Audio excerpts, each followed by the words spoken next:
নমস্কাৰ smart education চেনেলটোলৈ সকলোলৈ স্বাগতম জনাইছোঁ। আজি আসাম হিষ্ট্ৰীৰ কেইটামান প্ৰশ্নলৈ আহিছোঁ। আজি প্ৰথম প্ৰশ্নটো হ'ল when was the Matak territory annexed to the British domination? মাতাক অঞ্চল কেতিয়া ব্ৰিটিছ অধিৰাজ্যৰ সৈতে সংযুক্ত কৰা হৈছিল? ইয়াৰে উত্তৰটো হ'ল 1842।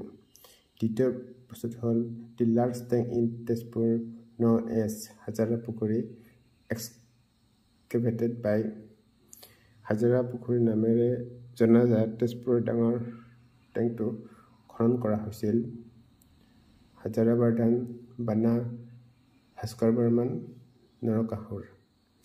ইয়াৰে শুদ্ধ উত্তৰটো হ'ল হাজাৰা বৰ্ধন।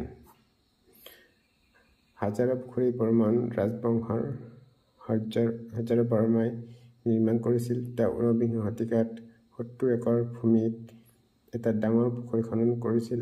ইয়াক হৰজাৰা পুখুৰী বুলি জনা যায়। ইয়াৰ তাৎপৰ্য হৈছে এই যে বহুতো ক্ৰিয়া কাৰ্যকলাপৰ বাবে ই এক জনপ্ৰিয় ক্ষেত্ৰ। তৃতীয় প্ৰশ্নটো লৈ আহিছোঁ। তৃতীয় প্ৰশ্নটো হ'ল the ambassador name sent by Bhaskar Varman to Harshavardhana was.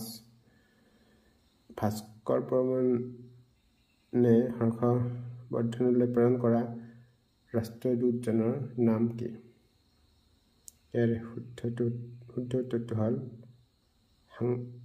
হাংছফেকা। Bhaskar বৰ্মনে হৰ্ষবৰ্ধনলৈ প্ৰেৰণ কৰা ৰাষ্ট্ৰদূতৰ নাম আছিল হাংছফেকা। যেতিয়া শশাংকই থানেশ্বৰত প্ৰভাকৰ বৰ্ধনৰ পিছত ৰজা হিচাপে ৰাজ্যবৰ্ধনক হত্যা কৰিছিল, ভাস্কৰ বৰ্মনে হাংছফেকা নামৰ এজন দূতক মিত্ৰতা গঠন কৰিবলৈ পঠিয়াইছিল। 4 নম্বৰ প্ৰশ্নটো লৈ আহিছোঁ। The contemporary of Bhaskar Varman in northern India was.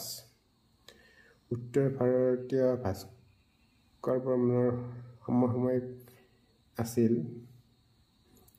Ashoka, Harshvardhan, ৰজা পৃথ্বীনাৰায়ণ, ৰজা চোলা।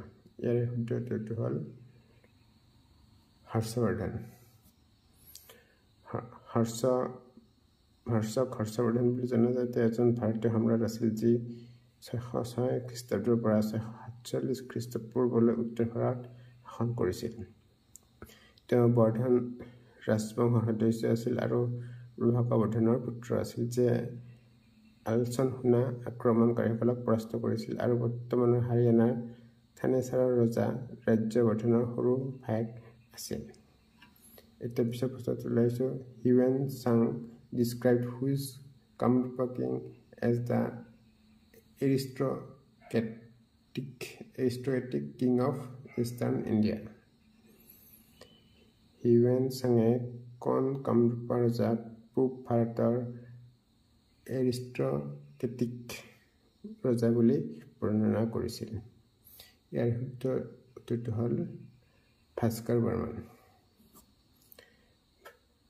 হিউৱেন চাঙে তেওঁৰ বিৱৰণত কুমাৰ ভাস্কৰ বৰ্মনক পূব ভাৰতৰ এৰিষ্ট্ৰকেটিক ৰজা বুলি বৰ্ণনা কৰিছে। তেওঁ শিৱৰ ভক্ত আছিল আৰু শৈৱ সিংহক অনুসৰণ কৰিছিল।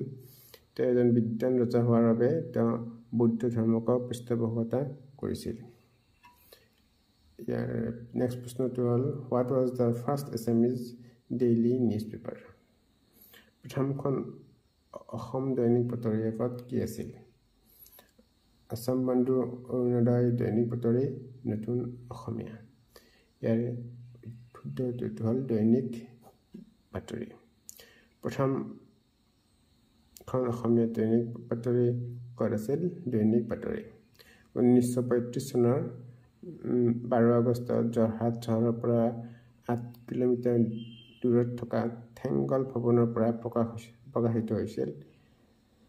চাহ ব্যৱসায়ী শিৱপ্ৰসাদ বৰুৱাই জাতীয়তাবাদী উৎসাহৰ দ্বাৰা কাকতখন থেংগলত থকা তেওঁৰ বাসভৱনৰ পৰাই প্ৰকাশ কৰিছিল। ইয়াৰ আগতে তেওঁ নিজৰ সম্পাদনাত সাতদিনীয়া বাতৰি কাকত আৰম্ভ কৰিছিল।